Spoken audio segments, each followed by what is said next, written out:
Hi, my name is Anil Jaising. I'm an Agile coach and trainer, and I teach Scrum, Product Management, and DevOps. And today I'd like to discuss with you what is lead time and cycle time. Well, just imagine that you go off to a restaurant and order your favorite food. From the time you made that order until the food is delivered to you is called the lead time of the restaurant.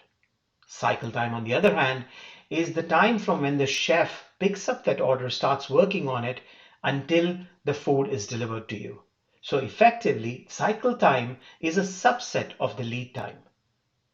How does it affect organizations? In organizations, when you work on a product, software product or hardware product or any product, from the time a customer makes a request until that feature request is delivered to the customer is called the lead time. From the time a team starts working on this new request from the customer, a new feature, until the time the customer receives it is called the cycle time. Now, across many requests, cumulatively, you can look at the cycle time and try to make it more effective by automation, by making the team more effective.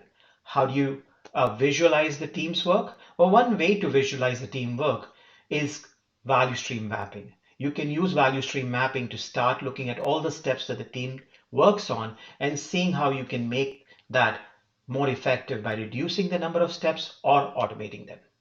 I hope you like this video. For more videos like this, go ahead and scan this QR code and also subscribe to my channel.